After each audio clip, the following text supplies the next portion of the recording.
Familias Unidas Misioneros del Amor de Dios se complace en presentar una más de las conferencias del Reverendo Carlos M. Santos e invitados. Dispónganse a participar y disfrutar de estos mensajes de crecimiento espiritual, formación humana y superación personal.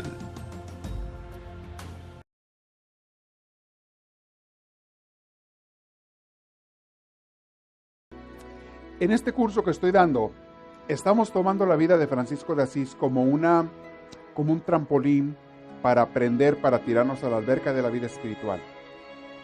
Viendo lo que él pasó, lo que él vivió, aprendemos nosotros de cómo se vive la vida espiritual, de los retos que hay, de las dificultades que a veces nos encontramos, de cómo algunos crecen y otros no, de qué es lo que podemos y queremos hacer para tener una cercanía más con Dios. Hoy en la mañana mandaba yo una meditación basada en mi oración de la mañana y tenía que ver con esto. Tú vas a estar tan cerca de Dios cuanto tú quieras estar. Dios nunca te va a obligar a que estés más cerca de Él de lo que tú quieres estar. Y Dios no va a venir más a ti de lo que tú estés dispuesto a recibirlo. Si tú quieres poquito de Dios, vas a tener poquito de Dios. Si quieres tener mucho de Dios, vas a tener mucho de Dios. Pero para eso hay que tomar acciones. Hay que renunciar a ciertas cosas para tener a Dios. Y mientras más renuncies a todo tipo de apego, si tú quieres tener a Dios de una manera total, tienes que renunciar a todo tipo de apego para tener a Dios completamente. Si quieres un poquito de Dios en tu vida nada más, entonces renuncias a poquito nada más. Renuncias a poquito y tienes poquito de Dios. Que mucha gente hace eso. No están muchas veces listos para soltar tantas cosas que tenemos de la vida que nos tienen atados. Y no me refiero nada más a las cosas malas, que obviamente eso es lo más grave, cuando vivimos una vida de pecado, una vida de acciones que van en contra de esa comunión con Dios. No, me refiero también de apegos que tenemos a cosas buenas, incluyendo familia, posesiones materiales, no porque sean malos, sino porque no debes estar apegado a ellos. Cuando uno se apega, cuando uno los endiosa, hay gente que endiosa a su familia. Para ellos son como su Dios. Sus hijos, hay gente que sus hijos son su Dios. Y no hace nada que no sea de acuerdo a sus hijos y toda su vida gira alrededor de ellos. A veces es el esposo, la esposa o otra gente. A veces el trabajo, a veces el dinero, tantas cosas que la gente se apega. Entonces, si tú quieres tener más de Dios, vas a tener que dejar a más cosas por Dios. Y dejar no significa abandonar, las vas a seguir teniendo. La familia, las cosas materiales, las vas a seguir teniendo. Pero sí significa dejar de estar apegado a ellas. Ya no vas a poder tener lo mismo. Bien, estamos aprendiendo de Francisco de Asís en eso. ¿Qué es lo que él dejó? La gran virtud de Francisco no fue tanto que se haya hecho pobre. Dios no quiere necesariamente que la gente sea pobre. Eso no le interesa a Dios, que seas pobre materialmente hablando. Lo que Dios quiere es la pobreza de espíritu. Y una pobreza de espíritu es aquel que no tiene apegos a nada. Y por eso tiene todo para Dios. Claro, Francisco cuando dejó las cosas materiales también adquirió la pobreza de espíritu total. Pero fue esa pobreza de espíritu de Francisco lo que lo unió a Dios. Y es lo que estamos aprendiendo de él. Bueno, vamos a comenzar con el tema de hoy. Les voy a contar un chistorete para que se me despierten, si alguno está dormido por ahí. Pues dicen, no sé si sea cierto, que fueron a las Olimpiadas de los Incapacitados, ya ven que hacen esas Olimpiadas también, fue el mexicano a competir en natación. Y estaba compitiendo, le tocó competir contra el americano y el ruso. El americano no tenía piernas. Entonces en eso se tira el clavado y van a tomarlo por tiempo y por la capacidad del individuo. Se tira el americano sin piernas, pero con los brazos y las manos. No, hombre, se va nadie. La piscina va y viene, regresa, pero a gusto. Le toma su tiempo perfecto. Le toca al ruso. El ruso no tenía brazos, pero tenía piernas. Y se tira su clavado el ruso. Y va nadie con las piernas y nadie llega hasta un extremo y regresa, no, pues también le toma su tiempo. En eso le toca al mexicano. Ese no tenía ni brazos ni piernas. y se tira su clavado el mexicano. Y apenas se tiró el clavado y que se va para el fondo. Se va al fondo el amigo, ¿verdad? Y empieza a hacer górgoros, como le llaman por ahí, burbujitas. Me lo estoy imaginando. Van y lo sacan al pobre, ¿verdad? Lo sacan y dice, ya se me fue. Y el mexicano ya ve cómo somos los mexicanos, ¿verdad? Así somos. Ay, dice, tanto estar, ya que se andaba ahogando, tanto estar practique y practique ahí en Mazatlán, yo en la playa, y llego a las Olimpiadas practicando yo con las orejas, dice, ya la tenía bien medida, con las orejas nadando, llego y me ponen gorro, dice.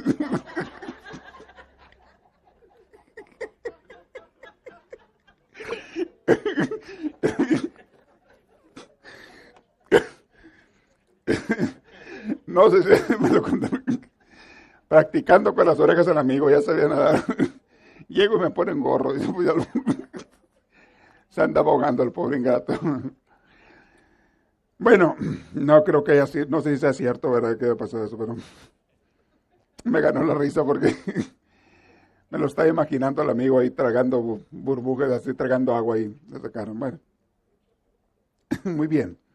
Hablando de Francisquito, mis hermanos, hablando de Francisco. Es una de las vidas que más me inspira porque van a ver cómo de cada cosa que le pasó a él en su vida, agarra uno una enseñanza para la vida nuestra, para nuestra relación con Dios. Es importante. Hay una frase ahí que tengo subrayada que ya se las había mostrado la vez pasada, creo. Terminamos cuando Francisco deja todo a su padre, le entrega hasta la ropa que traía puesta, ¿se acuerdan? Y allí en la plaza principal de Asís, ante el obispo y ante la gente, él renuncia a todo, incluso hasta el apellido de su padre, porque era su padre, don Bernardone, Pietro Bernardone, el que le estaba exigiendo que le pagara todas las cosas, el que estaba más dolido por la decisión de Francisco, de que en vez de ser un comerciante como él, el papá quería lo mejor para su hijo según él entendía. Quería que su hijo fuera un comerciante, como él, y que ganara mucho dinero y fuera un hombre rico. Dejarle las herencias y lo que quieras y gustes. Eran los sueños de Bernardone, pero su hijo no quiso eso. Cuando él encuentra a Dios, desgraciadamente pierde hasta la familia. Y Francisco en un momento dado tiene que tomar la decisión, o Dios o familia, porque la familia, en concreto su papá, y pues en aquel entonces lo que decía el papá en la casa se hacía. Hoy es al revés, creo que es lo que dice la mamá en la casa, es lo que se hace, pero antes era el papá. Y eso se hacía. Y si el papá decía, aquí no queremos a un hijo así, nadie podía hacer nada. Su madre, que tanto lo amaba, no podía hacer nada. Si el papá decía que Francisco no podía estar en la casa, Francisco no podía estar en la casa. Y las condiciones que el papá puso fue que deje esa vida de lo que era, de andar como pordiosero y de andar que allá con los leprosos y con la gente pobre, que deje eso y que vuelva a ser un muchacho normal, como lo que era antes. Es más, decía el papá, si quiere pasarse en las fiestas, que se la pase en fiestas como se la pasaba antes. Yo le pago sus fiestas, no es problema. Pero lo quiero, según él, normal. Lo que la gente ve como normal, mis hermanos, no siempre es lo que Dios ve como normal. Dios ve diferente a como vemos nosotros. Por algo Cristo vino a cambiar muchas cosas cuando vino al mundo. Bien, Francisco aprendió que al tener a Dios lo tuvo todo, pero para tener a Dios tuvo que despojarse de todo. Cuando Francisco sale de ahí, le dan una túnica ahí toda media para que se cubriera porque estaba desnudo cuando entregó su ropa a su padre. Y sale del pueblo, sale de Asís y se va a caminar. Se va a caminar. Era para él tal vez una mezcla de emoción con incertidumbre, con duda, con no sé a dónde voy, pero sé que Dios me lleva. Confío completamente en Él. Una persona, mis hermanos, que toma una decisión así en su vida, se te mezclan dos cosas adentro. La duda, la incertidumbre, ¿a dónde voy? ¿Estará bien lo que estoy haciendo o no? ¿Habré tomado la decisión de acuerdo a como Dios quiere? ¿O fue lo que era mía? Por ahí el diablo te ataca, el enemigo quiere hacerte dudar. Pero por otro lado, sientes esa paz en tu corazón de Dios que te está diciendo, hiciste lo correcto. Y una vez que una persona quiere hacer la voluntad de Dios, mis hermanos, se los he dicho 1000 veces, Dios no deja que te equivoques. Y Francisco sale y comienza a experimentar de repente una vida nueva. Dicen que en ese tiempo estaba terminando el invierno, estaba pasando a ser primavera, ya se comenzaba a asomar la primavera. Entonces pensaba el hermano, el invierno es como un cambio de vida. Cuando termina el invierno y nace la primavera, es como empieza la vida nueva. Y coincidió con mi vida también, dice Francisco, una vida nueva. Comenzó él a valorar por primera vez la pobreza. Él de hecho después glorificó la pobreza, decía la señora pobreza, mi esposa la pobreza, la dama pobreza. Y de allí se dio que muchas gentes religiosas, a partir de Francisco para acá, comenzaran a venerar y a alabar tremendamente la pobreza. Yo pienso que muchas veces se ha confundido el término. No es la pobreza lo que a Dios le agrada o lo que Dios busca. De hecho, si por Dios fuera, Dios no quisiera que hubiera gente pobre en el mundo. No es esa pobreza de carencia de materiales lo que Dios quiere. Es el desprendimiento total de las cosas materiales, lo que Dios quiere, y es la pobreza de espíritu la que Jesús en Mateo 5 alaba. Dichosos los pobres de espíritu. Pero Francisco así lo interpretó y a él le ayudó, porque Francisco sí estaba muy apegado al dinero. Para él, en el caso de él, le ayudó, y como no tenía ningún compromiso de esposa, hijos o demás, no tenía ningún compromiso, para él no le afectaba ser pobre, al contrario, decía, soy nada más yo. Y a él lo santificó eso, porque junto con la pobreza material que Francisco escogió, automáticamente le vino una pobreza espiritual, un desapego de todo. Cuando tú no tienes cosas a que apegarte, mis hermanos, solo te queda Dios. Ahora, sí es cierto que la abundancia exagerada de cosas, la riqueza exagerada de cosas, es muy fácil que te desvíe de Dios. Sí es cierto. No es que Dios quiere que seamos pobres, pero Dios quiere que tengamos lo necesario para vivir. Tampoco Dios necesariamente alaba que tengas $1,000 millones. O sea, si los tuvieras, qué bueno, pero úsalos para el bien de Dios, el bien de la gente, el bien de la humanidad. Si los usas, eso sería muy bueno. Dios quiere que no nos falte lo necesario. Es más, Dios sí quiere que sus hijos vivan en abundancia. No en desperdicio, pero sí que tengas tú y tu familia lo necesario para vivir. Que abunde. Eso sí quiere Dios. Les repito, en el caso de Francisco, él va a alabar mucho la pobreza, lo vamos a ver, pero entiendan que para él ese fue el camino de desprendimiento. Si Francisco no hubiera escogido la pobreza, no se hubiera desapegado de todas las cosas a las que estaba tan apegado. Entonces a Francisco le funcionó muy bien. Y decía él, bendita seas la pobreza y la desnudez y la incomprensión que nos hacen afirmarnos en Dios. Cuando una persona, mis hermanos, sufre carencias, es cuando más se acuerda de Dios. Cuando una persona sufre dolores, es cuando más se acuerda de Dios. Francisco, por voluntad propia, comenzó a tener carencias porque no tenía nada material. Pero estaba alegre como nunca. Estallaba la alegría en sus venas. Era como la primavera. Todo le parecía nuevo. Ahí le subrayo yo lo que estoy mencionando. Todo, porque también les ayuda a lo mejor leer los párrafos que siguen. Todo le parecía nuevo a Francisco. Estaba agradecidísimo con Dios. Acababa de tomar la batalla decisiva.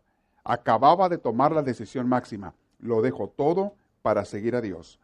Y no fue fácil. Ya hemos visto antes cómo Francisco luchó primero por vencerse a sí mismo, para desapegarse de todas las cosas, y al último hasta de la familia se tuvo que desapegar.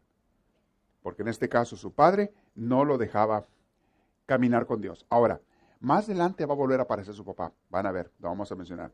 Pero por lo pronto, Francisco renunció a ello. Comenzó él a apreciar cosas que antes no apreciaba de una manera más profunda, la naturaleza, los animales, le nació un cariño inmenso hacia Dios, pero también él quería canalizar ese amor a Dios con las criaturas. Mis hermanos, nadie puede estar enamorado de Dios y no amar a las criaturas de Dios. Porque si de verdad tienes el amor de Dios, te va a brotar hasta por los poros amar a las criaturas de Dios. De hecho, van de la mano. Una persona, y Santiago lo dice en la Biblia, aquel que dice que ama a Dios a quien no ve, pero no ama a sus hermanos a quienes sí ve, es un mentiroso. Una vez que tú amas a Dios y te enamoras de Él, Dios te inunda, te toma y te hace amar a los demás, porque es Dios el que a través de ti ama. Es algo bien bonito, algo bien bonito. De hecho, muchas veces tú vas a poder medir tu amor a Dios por el amor que le tengas a los demás. Oí bien lo que acabo de decir. Tú puedes tomarte la temperatura de tu amor. Tú puedes medir qué tanto amas a Dios por el amor que tú tengas para los demás. Si te das cuenta que no puedes amar a los demás, automáticamente sabes que te falta mucho de amor a Dios. Porque brota natural, brota como algo que no lo puedes detener. Entonces él empezó a amar a las criaturas. Sentía que estallaba en felicidad. Se sentía el hijo del rey. Había perdido el padre de la tierra, pero tenía ahora el padre del cielo. Había perdido la casa de ladrillo o de piedra donde vivía y ahora tenía la casa del mundo toda para él. Antes vivía atado en su pueblo de Asís, ahora el mundo entero era su pueblo. Y salió a caminar y peregrinar. Y estoy seguro que cuando salió, ni siquiera sabía para dónde iba. Salió él de su pueblo, salió él de Asís y se fue caminando, recién haberse convertido, de recién había entregado todo, se va caminando sin saber a dónde iba. Yo puedo sentir lo que Francisco sentía porque cosas similares me han pasado en la vida. Una vez que tomas una decisión drástica de seguir a Dios, es como que se te acaba un mundo. Se te acaba tu mundo. Se te acaba el mundo anterior que tú conocías. Y comienzas a vivir un mundo nuevo que no conoces. Y hay miedo, Hay miedo a la vez que deseo de seguir a Dios. Todo lo que tú vivías antes, lo que tú tenías, se te acaba. Hay personas que se ven forzadas a cambiar de mundo, de forma de vivir, a raíz de un accidente, a raíz de una catástrofe, a raíz de una tragedia, a raíz de una quiebra económica.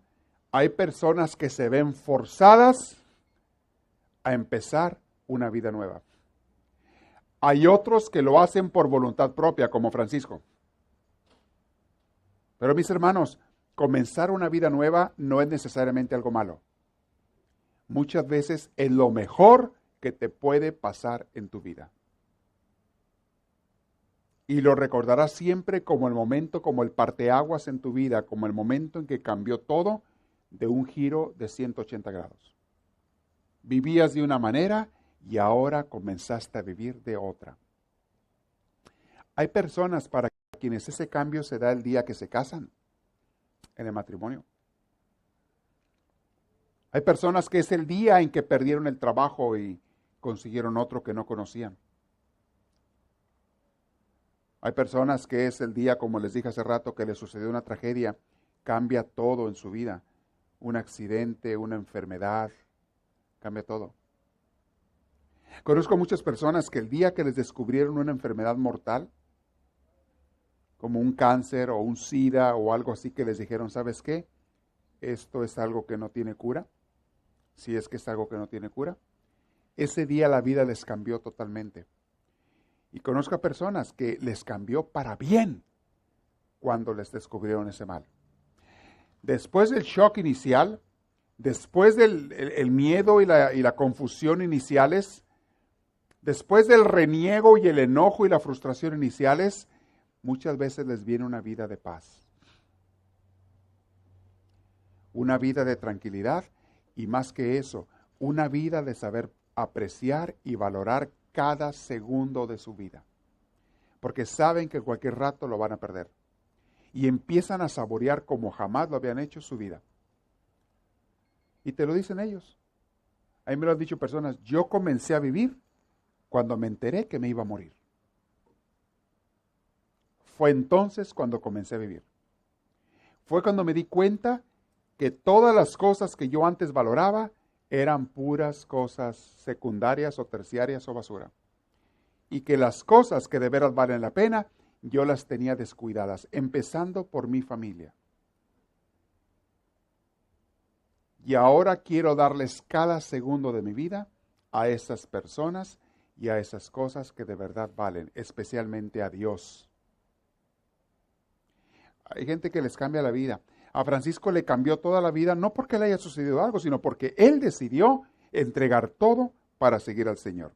Bien, Francisco se va caminando él por ahí, por un callejón, por aquellos caminos de las veredas, cuando fíjense, recién convertido, le cayeron una banda de bandidos, forajidos, a asaltarlo a Francisco.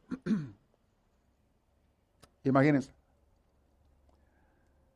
A veces dice uno, bueno, cuando ya me entregué a Dios es cuando ya todo va a salir bien, ¿verdad? No. Es muchas veces cuando el enemigo se enoja y te quiere castigar por lo que hiciste, de haberte entregado a Dios. Llegan estos bandidos a quererlo robar a Francisco. Imagínatelo robar. ¿Qué traía el hombre ingrato? Traía una tela ahí envuelta nada más encima. Dicen que iba, pues casi sin nada en harapos nada más. Y cuando lo ven y lo ven tan tranquilo y tan feliz y que lo asaltan, le dicen, danos lo que traes. Pues no traigo nada, ingrato. Si se reía Francisco y lo vieron tan contento y sin tener nada, dijeron, este está loco. E hicieron esas gentes del mal, porque eso hace mucha gente del mal, que cuando ven a alguien caído, lo patean en el suelo. Entonces lo vieron ellos pobre y sin nada, y en vez de decirle, bueno, déjalo en paz, no, vamos a golpearlo. Lo golpearon, le rompieron la única túnica que traían, y lo aventaron a un pozo. Entre enojados y frustrados porque no le habían podido sacar dinero, no le habían podido sacar nada, entre simplemente desquitando o a lo mejor divirtiéndose de una manera mala, como mucha gente mala se divierte, haciendo daño a otros. Pero dice los historiadores que Francisco no perdió en ningún momento su sonrisa. Se sintió en paz. Y él pensaba, aun cuando lo tiraron a ese pozo, si aquí Dios me quiere, estoy feliz. Además no tengo nada. Ni nadie que me reclame, pues estoy bien. Se van los salteadores y Francisco, que está allí, batalló para salir del pozo, pero después de un rato de batallar, pudo salir. Y ahora andaba con menos ropa que la que traía. Ya le habían roto hasta el pedacito de ropa que traía el pobre de Francisco. Y todo golpeado, imagínense, raspado y sucio y cuánto, porque lo tiraban por allá. Y él, pero no perdió la paz, dice ahí. Se me hace bien hermoso eso. ¿Quién es capaz de hacer eso? Nada más una persona que ya esté llena de Dios. Y en ese momento Francisco, aunque van a venir momentos después en su vida, en que sentía que Dios no estaba, en ese momento él sentía completamente la presencia de Dios. Y cuando tiene la presencia de Dios, dices tú, páseme lo que me pase, no me importa, mientras no se me vaya Dios. Se fue feliz. Muy bien, siguió caminando y fue a dar a un monasterio, Francisco. Les pongo ahí los escritos en la página por si quieren ver frases. Algunas están subrayadas, otras no, pero por que las quieren ver. Fue a dar a un monasterio de benedictinos. Se llamaba el Berecondo, ese monasterio de monjes. Llega él allí y pide que si le dan algún trabajo a cambio de un poquito de comida y alguna ropa para vestirse. Y yo trabajo en lo que quieran.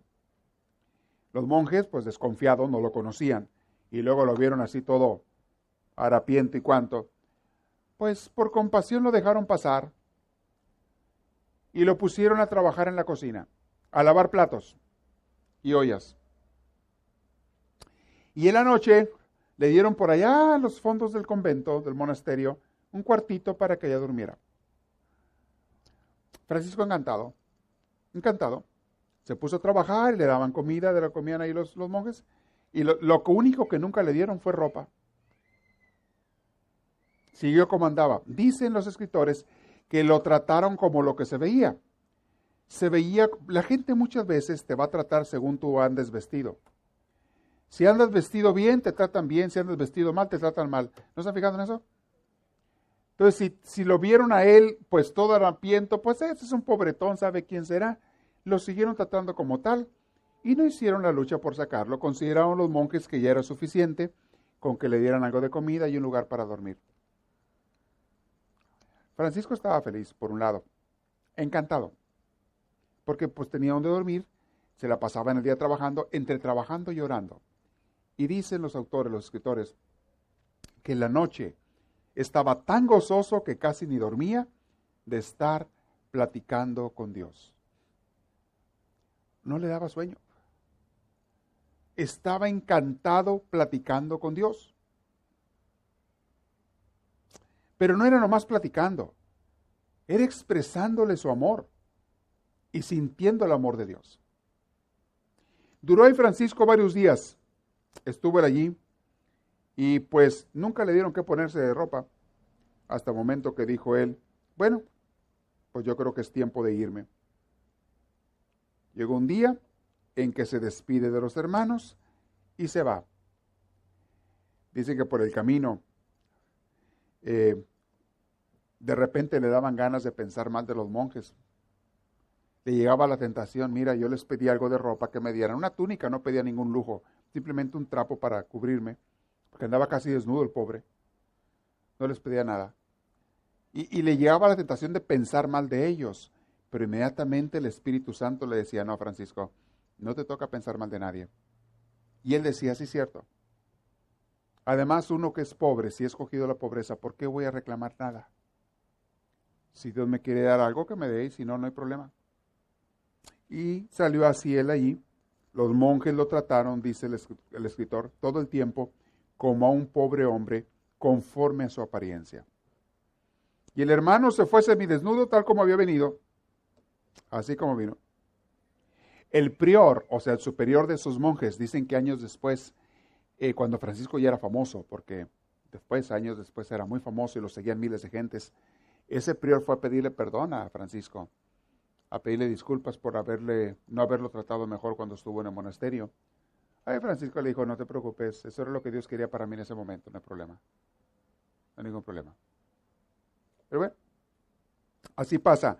No siempre la gente te va a dar lo que tú quieres y no siempre Dios te va a dar lo que tú quieres cuando lo quieres y como lo quieres.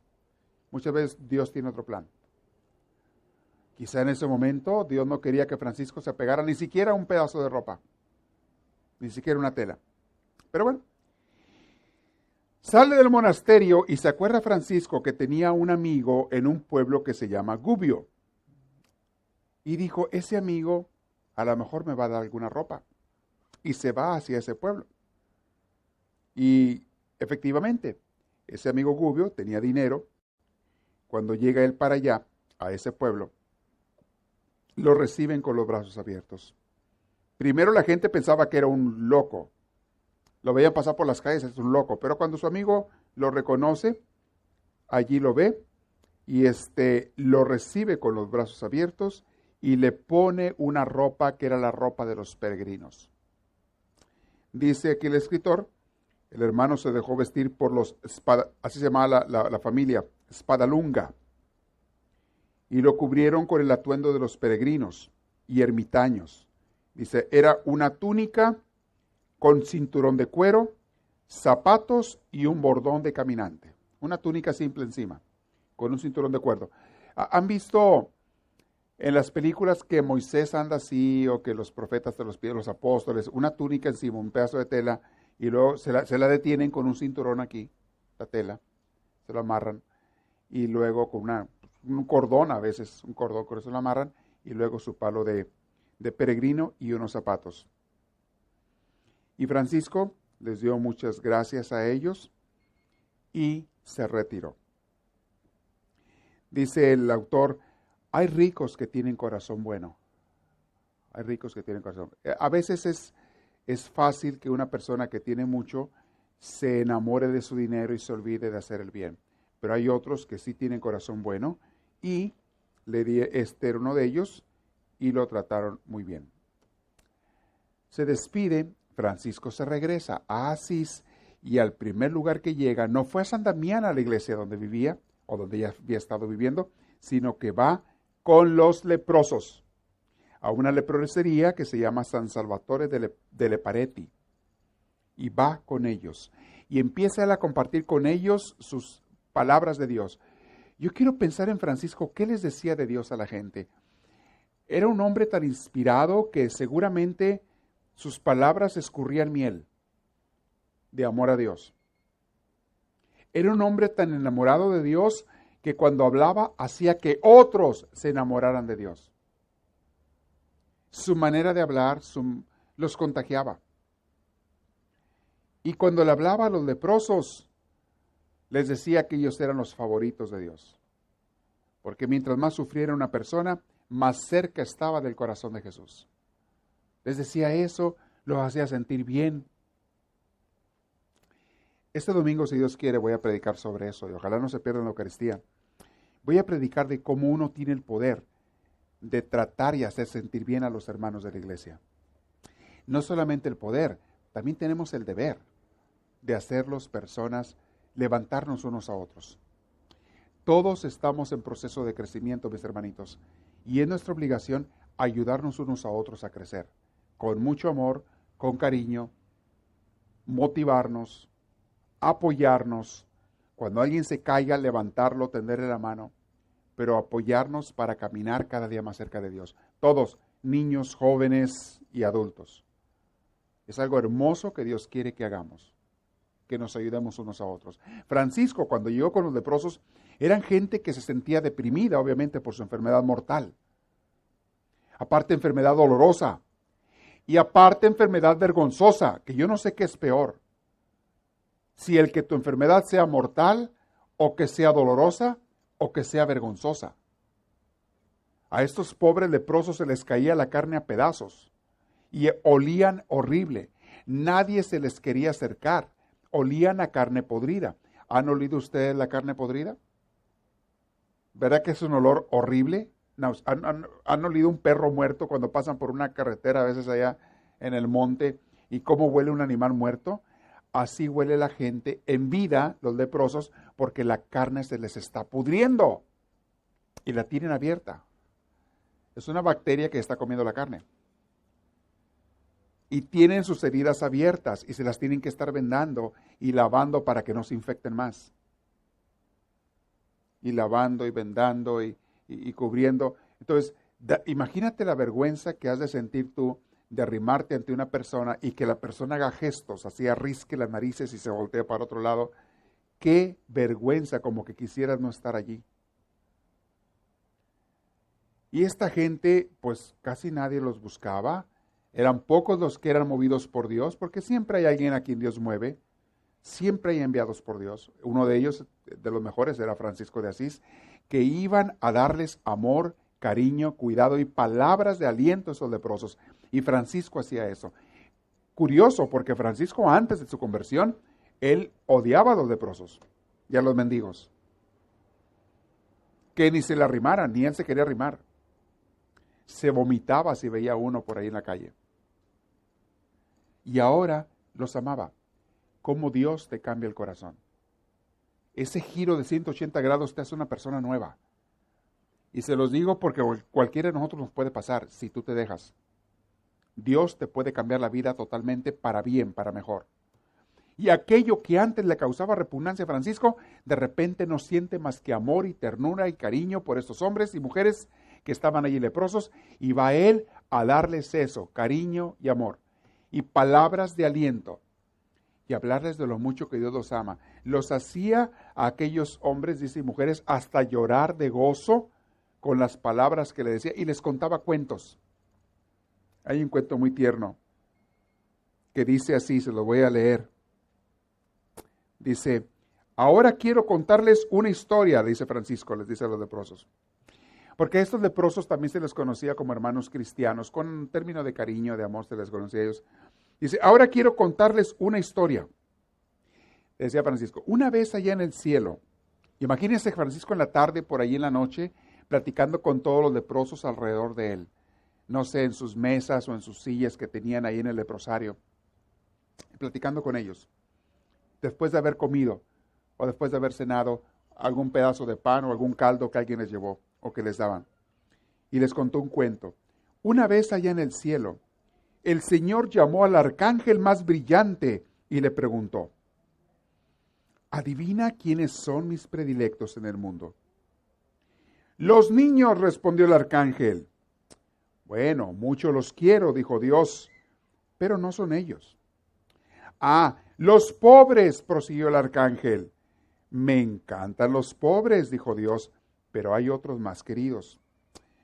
Los hermanos cristianos, dijo el arcángel, y Dios sonrió y contestó, ellos son, exclamó el Señor levantándose del asiento.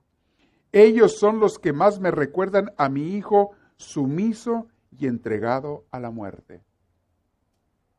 Les contó este cuento y dice, los leprosos se emocionaron tanto y algunos hasta lloraban de emoción. ¿Quién les decía a ellos que eran los favoritos de Dios? Nadie. Llega Francisco y se los dice, y de repente una persona que se sentía basura, que se sentía que no valía nada, le dicen, no solamente vales, sino que eres de los favoritos de Dios. Mis hermanos, yo creo que no hay cosa más terrible en esta vida que el sentirse uno que no sirve, que no vale para nada, que no es digno de nada, y que a lo mejor hasta es digno de vergüenza. Dicen que aquellos que viven en vergüenza son los que sufren más en su vida. Es el nivel más bajo de espiritualidad. Una vez les di un curso sobre eso. Lo tenemos en un libro ahí muy bueno, donde habla de los niveles de felicidad o infelicidad que hay en las gentes. En ese libro te lo explica con detalle. Y de los que están más abajo, incluso casi abajo de los que viven en depresión, es los que viven en vergüenza. Una persona que se siente indigna, o como muchos pensaban antes, que era una maldición de Dios por sus pecados.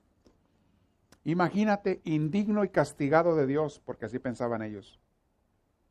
Viviendo en vergüenza estos pobres hombres y mujeres, y yo creo que esos vivieron en el infierno. Y Francisco sentía, presentía, y Dios le daba a sentir eso también, que sus hermanitos estaban sufriendo, los leprosos, y él llegaba y les levantaba el ánimo. Me imagino un poquito con lo que hacía la Madre Teresa de Calcuta. Levantaba gente moribunda de la calle y decía, esta gente, el hambre más grande que tiene no es de pan, aunque era gente hambrienta, estaban muriendo de hambre. Dice, pero el hambre más grande que tienen es hambre de amor, decía la Madre Teresa de Calcuta. Y yo sé que se van a morir porque muchos de los que recogía ya se estaban muriendo, allá en la India. Dice, yo sé que se van a morir, decía la madre, pero quiero que se mueran sintiéndose amados y queridos y que son dignos y son hijos de Dios. Y la Madre Teresa y sus monjitas que la ayudaban, que la ayudan, sigue trabajando esas órdenes en todas partes del mundo, hacen a la gente moribunda que se sienta amada y querida y que mueran en paz, sintiéndose así. ¿Qué diferencia hay en esa gente?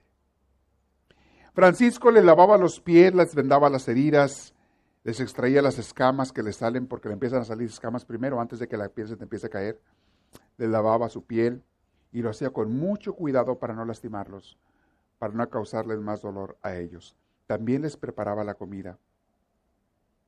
Y pensaba Francisco después, en 7 a 8 semanas desde que Dios me habló en la ermita de San Damián y que me dijo que reconstruyera su templo.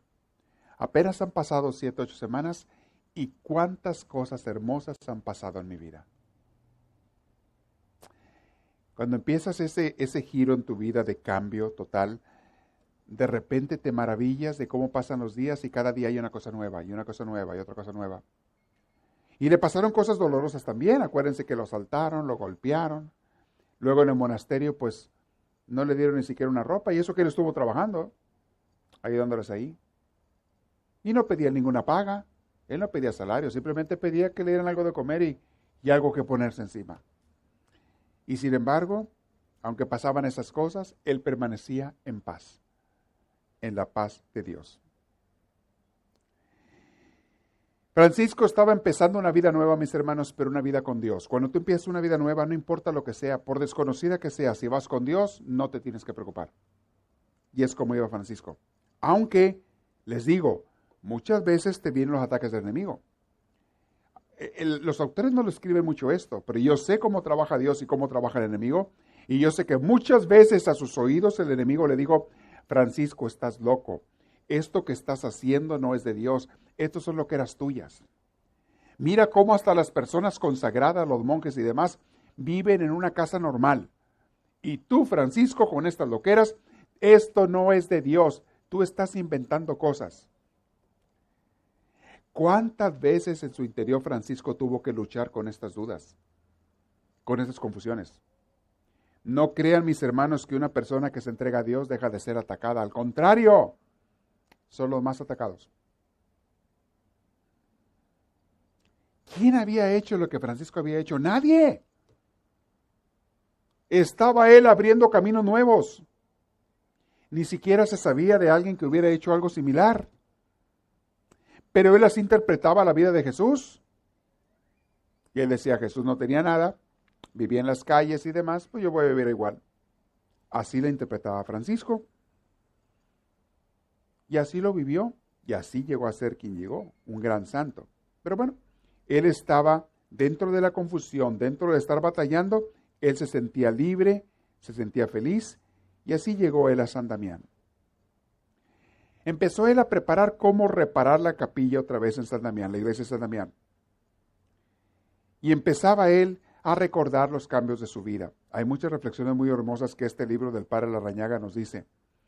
Cómo él pensaba, mira yo lo loco que estaba, que siempre confiaba en el dinero antes en mi vida. Yo ahora me doy cuenta que eso de reparar las cosas de Dios no es cuestión de dinero, es cuestión de manos y trabajo y ponerse uno a hacer. Más antes, mis hermanos, se podía hacer eso. Todavía en muchos países se puede hacer eso. Que tú tienes un terrenito y puedes ir juntando ladrillo por ladrillo, bloque por bloque, y empiezas a fincar a como vayas pudiendo. Todavía se podía hacer. Aquí haces eso y te meten a la cárcel. Aquí no puedes tú decir, voy a empezar a fincar aquí, y ahí en unos 5, 6, 7 años o 10 termino cuando vaya juntando. Te cae la ciudad y te cae un inspector y te cae el otro que está haciendo, ya tiene los permisos y tiene tanto para terminarlo, y si no hay multas, y si no, o sea, ya no te dejan hacer eso. Ahora quieren que lo hagas rápido, que esté hecho, que tengas el dinero por delante y que lo hagas, si no, no te dejan hacerlo. Pero en tiempos de Francisco, así era. Y él decía, esto no es cuestión de dinero, se podía hacer en ese entonces. Pero más que nada Dios le estaba enseñando a Francisco, no confíes en el dinero, confía en mí. Hoy podemos decir lo mismo. Ahora se hacen las cosas de manera diferente, pero la actitud tiene que ser la misma. No confíes en el dinero, confía en Dios. Te digo una cosa, el dinero te falla. Tarde o temprano el dinero falla. He estado viendo los noticieros de la economía, cómo ahorita está subiendo. Las casas volvieron otra vez a ese boom a subir de precio. Otra vez las casas están inflando en precio. Otra vez la gente está como loca, compre casas. Se están vendiendo y vendiendo. Lo mismo que pasó en el 2003, 2004, 2005 está pasando otra vez. Otra vez como loco está yendo los precios para arriba, para arriba, para arriba. Y adivinen dónde va a parar eso. Cuando tope y se caiga otra vez la economía. Se caiga otra vez el valor de las casas.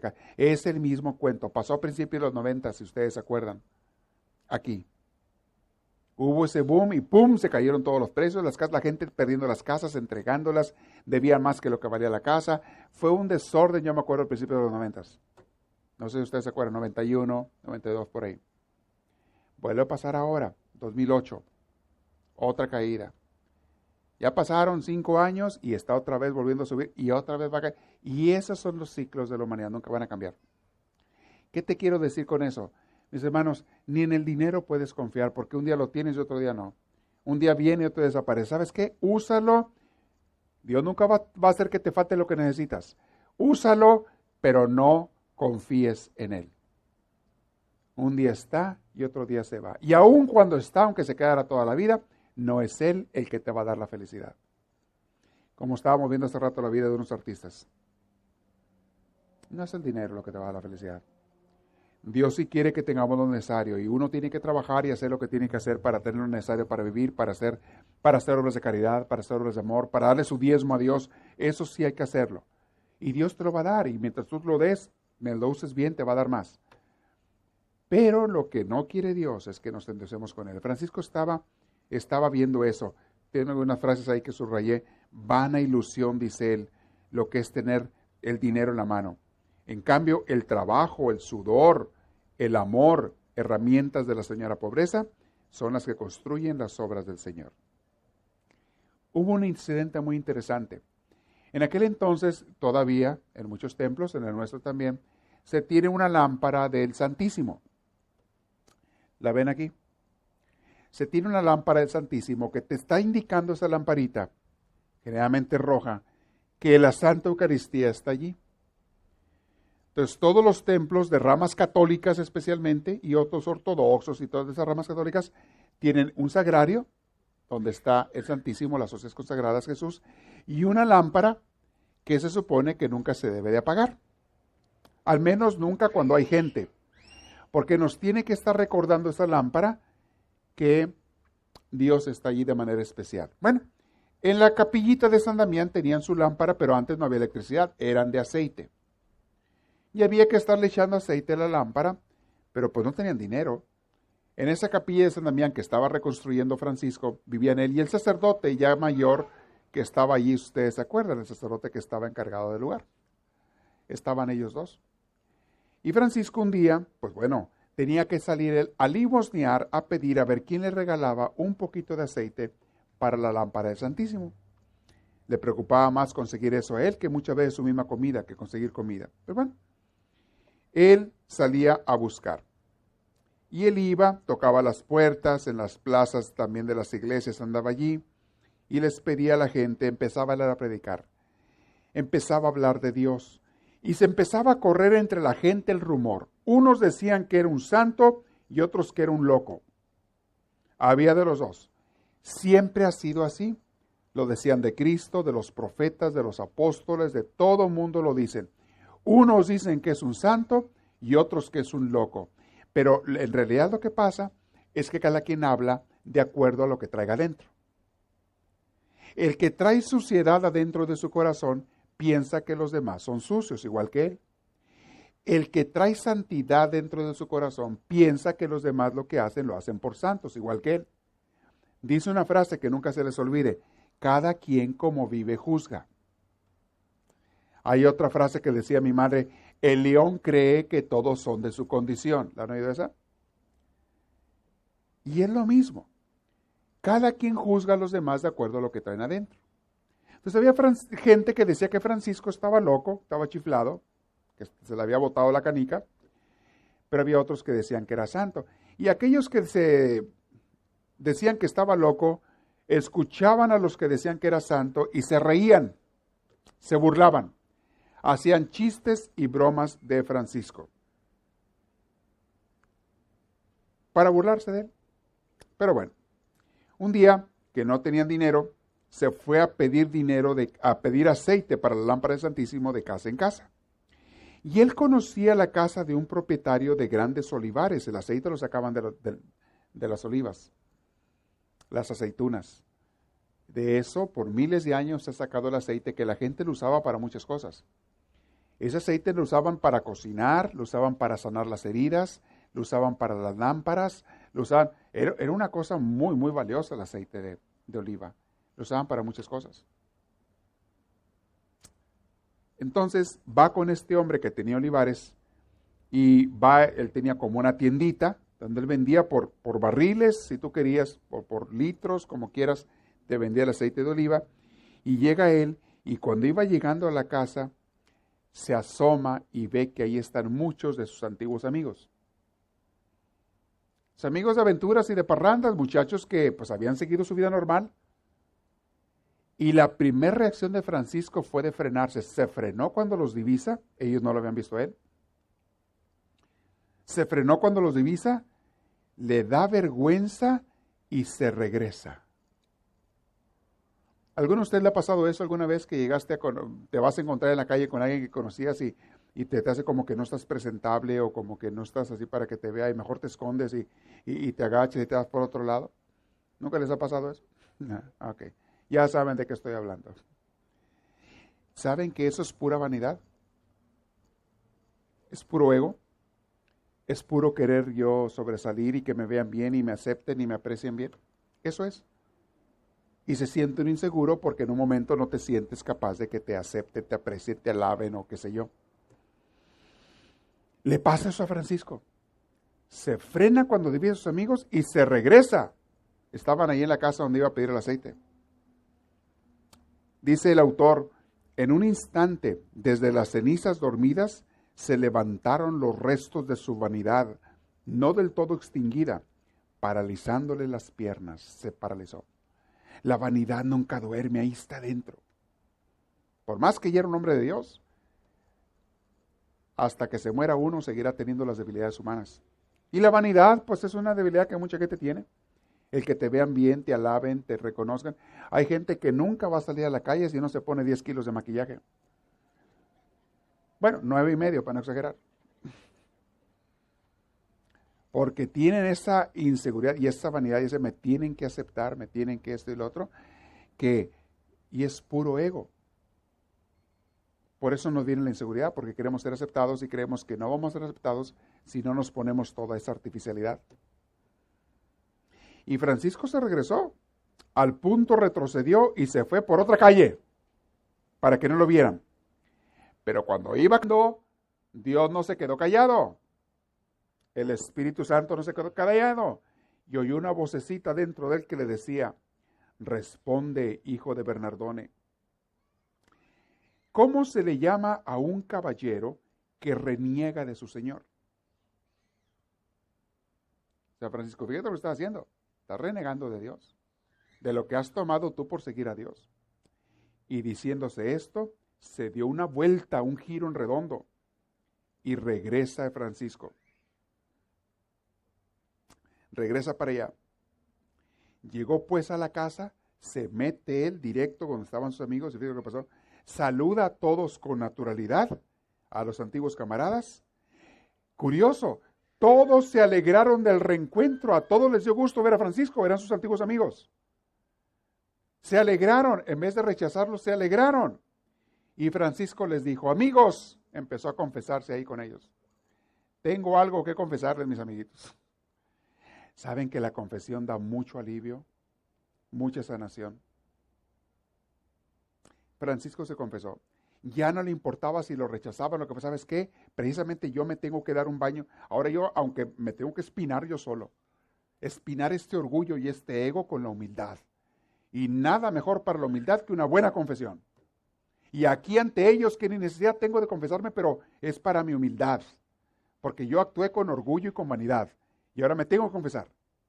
Y les dice, amigos, la mayoría de la gente piensa que soy un santo. Pero les voy a contar lo que acaba de suceder. Hace unos minutos venía yo derecho a esta casa para pedir aceite. Cuando los vi, me dio tanta vergüenza que como un cobarde desertor me escabullí por una callejuela. Y si no fuera por la infinita piedad de mi Dios, sería capaz de peores alevosías. Dice, sus amigos se quedaron en silencio escuchándolo. Como que no cansaban asimilar lo que Francisco les estaba diciendo, la confesión que estaba haciendo o por qué la hacía. Pero para Francisco estaba él sanando, estaba bañándose, dejando que Dios le quitara ese orgullo, esa vanidad en ese momento, y estaba haciéndose humilde al confesar su vanidad. Confesó, se quedaron callados. Entonces pidió un poco de aceite al dueño de la casa, que también había escuchado la confesión, y no le dio un poquito de aceite, le dio varios litros. Imagina una caja con litros de aceite. Y con esa preciosa carga descendió a la ermita. Estaba alegre no por el aceite, sino por el triunfo sobre sí mismo. Se había logrado vencer ese orgullo.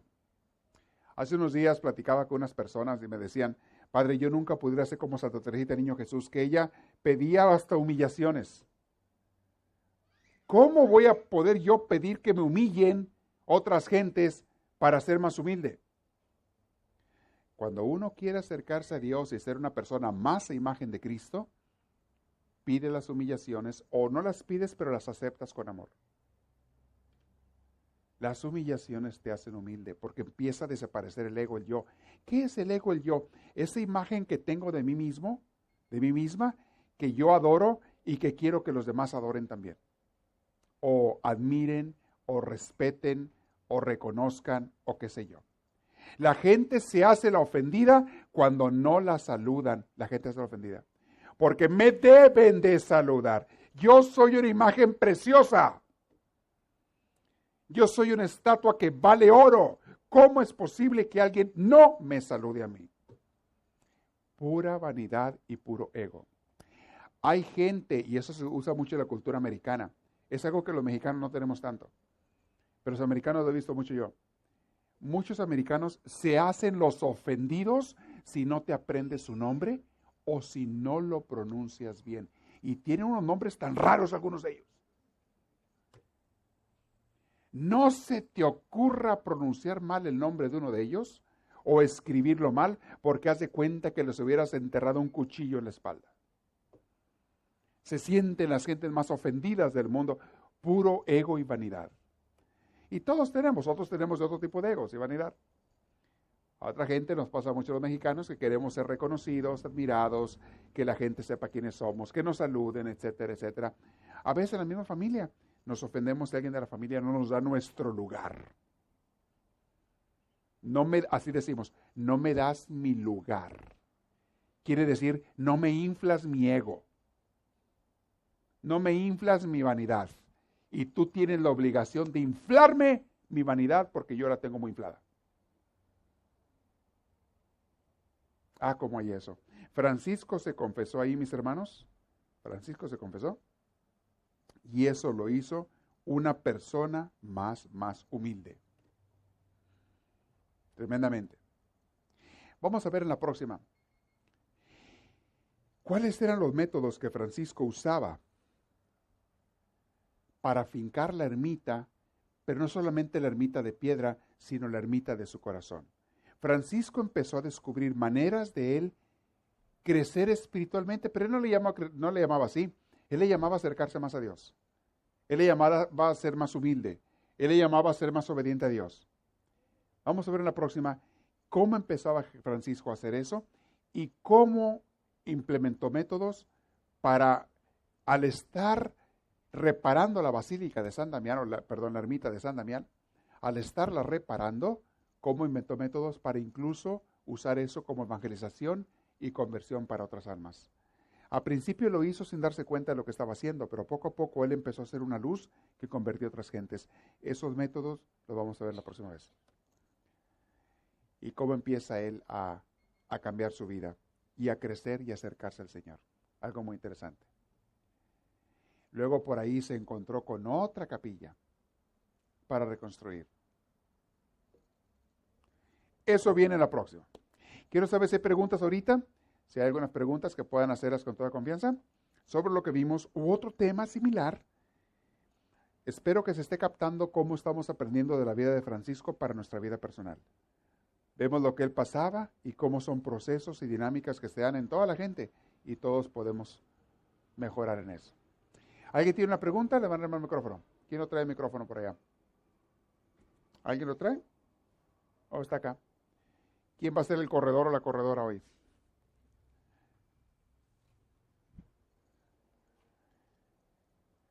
¿No hay preguntas hoy? Muy bien, qué bueno. Hay hasta una, muy bien. A ver quién se lo lleva, por favor. Ya está prendido, ¿eh? Gracias, Tony. Aprovechen porque las preguntas es continuar aprendiendo y es aclarar dudas y demás. Buenas noches. Buenas noches. Yo se acuerda que estoy leyendo, todavía no termino el libro, pero está hermoso, yo estoy enamorada de ese libro. Pero se me olvidó, ¿dónde es que vivía Francisco? ¿En qué momento? Cuando empezó a hacer todo esto. En San Damián, en la iglesia de San Damián. ¿Pero qué país es? Todo es en Italia. Italia. Todo es Italia, ajá. Ok, gracias. Sí, ahí más o menos en el centro de Italia, ahí está Asís y los demás pueblos donde él vivía. Es un lugar precioso entre montañas, hay montañas, muchos viñedos, hay muchas... Así era en tiempos de Francisco y así está todavía. Muchos sembradíos de oliva, de olivos, granjas de animales, mucha uva, muchos viñedos, muchos árboles, bosques. Es un lugar precioso. Llévenos a conocerlo. Vamos, claro que sí. Está hermoso. De hecho, yo sueño con pasarme un mes allí estudiando la espiritualidad franciscana. Y un día lo voy a hacer, si Dios quiere. Irme a estar un mes estudiando de ello, empaparte. Porque cuando estás allí, aunque no lo quieras, mira, ahí estuve una vez yo, hace unos años. Y lo dice toda la gente que va ahí, te contagias. Llegas y hay una energía que te baña, te entra hasta por los poros, una energía de la santidad de Francisco, de lo que dejó él ahí. Francisco y Clara. Porque la gente también que va allí va con ese espíritu a buscar esa santidad, esa grandeza de Francisco y de Clara, aprender de ellos. Hasta ahorita me estoy acordando y se me enchina la piel. Me estoy acordando ahorita. Y vuelvo a vivir un poquito lo que vives cuando estás ahí. Es algo hermosísimo. Y yo fui nada más por un día y me quedé con unas ganas de quedarme allí. Pero para llenarte más y para aprender y para estudiar, es un lugar hermosísimo. Si un día van a Italia, no dejen de ir ahí a Asís. Y los alrededores, hay muchos lugares donde Francisco, que es lo que estamos viendo de la historia de él, le voy a hablar de más lugares donde Francisco anduvo. Sí. Padre, ¿no se puede confundir lo que hacía Francisco con fanatismo? ¿En qué forma? Pues de irse al extremo, una pobreza total, ni ropa, ni... Fanatismo, no malinterpreten la palabra. Fanatismo significa que yo quiero imponerte a ti mi manera de creer. Fanatismo significa que yo exagero mi religión de tal manera que digo que tú estás condenada si no lo haces como yo. Eso es fanatismo, lo que hacían los fariseos. Ahora, si la pregunta es, ¿no habrá exagerado Francisco? ¿Habrá exagerado? Quizá para nosotros sí sería exageración hacer lo que Francisco hizo, pero para él no. Para él estaba feliz de haberlo hecho, gozoso, y esa fue su manera de santidad. Para nosotros sí sería exageración, y más en los tiempos modernos. Ahorita tú no puedes dejar todas las cosas e irte a la calle a tocar puertas a que te den de comer. Te meten en la cárcel. O te dicen vayas a un shelter de homeless, hay muchos homeless, y los andan corriendo donde quiera y no te dan nada y andan sufriendo. Y ahorita no se puede hacer eso. La sociedad no te lo permite. Entonces ahorita no sería, pero en aquel entonces sí se podía. Y para Francisco esa fue su manera. Es como decir, ¿habrá exagerado Jesucristo en dejarse crucificar y es la cruz? Bueno, para nosotros a lo mejor buscar eso sería exageración. Para Cristo no, esa era su misión. Entonces no todo el mundo tiene la misma misión. En el caso de Francisco, eso que nos parece exageración a nosotros, eso fue lo que lo hizo santo y nos dio mucho testimonio y nos sigue dando a todos nosotros. A Francisco. Si yo viera a Francisco o me encontraba con él, yo no se lo recomendaría. Francisco, no tienes que irte tan al extremo, le diría yo. Sin embargo, también no me hubiera hecho caso, siendo como era. Y como te digo, Dios usó eso para una gran... Porque nacen los franciscanos, y los franciscanos que lo siguieron cuando ya nace la orden grande, no hacían lo que hacía Francisco, nunca lo han hecho. Así al grado de Francisco nunca lo han hecho. ¿Ni en el tiempo de él? Ni en el tiempo de él nomás un grupito que llegaron a ser como 11, 12, hacían lo que él. Pero nada más esos. Una vez que empezó a haber más seguidores y empezó a haber, en el tiempo de Francisco llegó a haber miles de franciscanos. Eran miles, ya todos ellos ya no hacían lo que Francisco. De hecho, fue el conflicto que Francisco tuvo con ellos. Al último Francisco lo corrieron los franciscanos. Los franciscanos, seguidores de Francisco, le dieron una patada a Francisco, sácate de aquí. Y ellos empezaron a tener conventos, o sea, ya no vivían en las calles, ya no vivían en los bosques, ni en ermitas abandonadas. Empezaron a tener conventos, empezaron a trabajar para comer cada día, a predicar, para recibir su comida. Empezaron a hacer varias cosas para ganárselo, y ya eso de andar limosneando en las calles, ya no lo hicieron ellos. Y hasta la fecha no lo hacen. Y te digo, para Francisco estaba bien lo que él hizo, pero para que lo hicieran todos, pues no. Vamos a ver más adelante en la vida de él, cómo en algunos pueblos empezaban a correrlos a pedradas porque decían, ahí vienen estos pediches otra vez. Y antes era uno, Ahora son 20 o son 30. ¿Qué vamos a hacer con tanto pediche en las calles? Pónganse a trabajar. Y de hecho Francisco se iba a trabajar también en los campos, pero no siempre. Otra vez andaba predicando y todo. Entonces, esa manera ideal de Francisco, idealista, no siempre es realista. Era muy idealista, pero sí sirvió para darnos una lección, una luz y un extremo. Si Francisco no hubiera vivido como vivió, no estaríamos hablando de él ahorita. No hubiera sido famoso, ni hubiera tenido tanto seguidor, aunque los seguidores no hayan hecho lo que él hizo. A ese grado. Pero si no lo hubiera hecho él, no hubiera corregido la iglesia de aquel entonces, y no hubiera habido seguidores, y no estaríamos aprendiendo de él. Entonces siempre hay alguna persona a la que Dios llama a eso, pero no todos. Buena pregunta. ¿Alguien más tiene otra? Acá está otra. ¿Sí? Ya ven, de las preguntas sale mucha enseñanza, ¿eh? Háganlas. Padre, Sí. en el libro no está la historia completa de Francisco. Ninguna historia puede ser 100% completa porque, en primer lugar, no se sabe todo, no todo se escribió. Pero de las cosas que se escribieron de Francisco, pues, ¿cuántos libros puedes tener? No sé, unos 4 o 5 libros gruesos más o menos. De las cosas que se escribieron de Francisco, que gente contemporánea escribió de él, que vio que hizo, palabras que él dijo y ellos las escribieron. No es tanto lo que hay. Pero este libro es un buen compendio, un buen resumen de lo que es Francisco, lo que hizo y dijo. Sí, está muy interesante. Yo ya lo terminé, Ajá. pero ahorita me voy dando cuenta que pasé muchas cosas inadvertidas. Yo lo he leído como 4 veces, voy en la 5ª, y cada vez que lo releo es como si fuera la primera vez, aprendo cosas nuevas.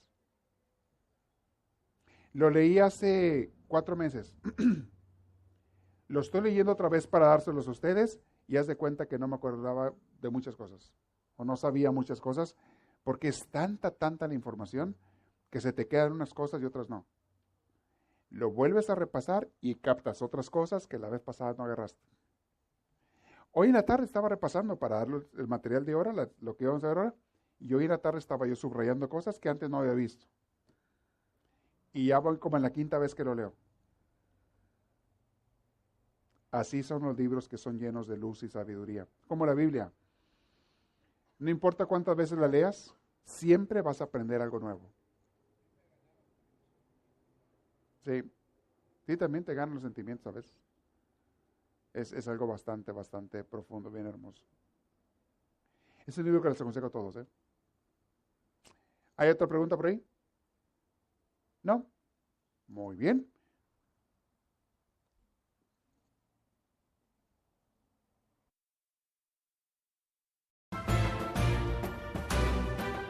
Esperamos que esta reflexión les haya fortalecido en su progreso y crecimiento, tanto humano como espiritual. Para pedidos de CDs o más información, escríbanos a los Estados Unidos al P.O. Box 1000, Anaheim, California. Código postal 92815. Que Dios les bendiga y les conceda una vida llena de su gracia, su espíritu, su gozo y su paz.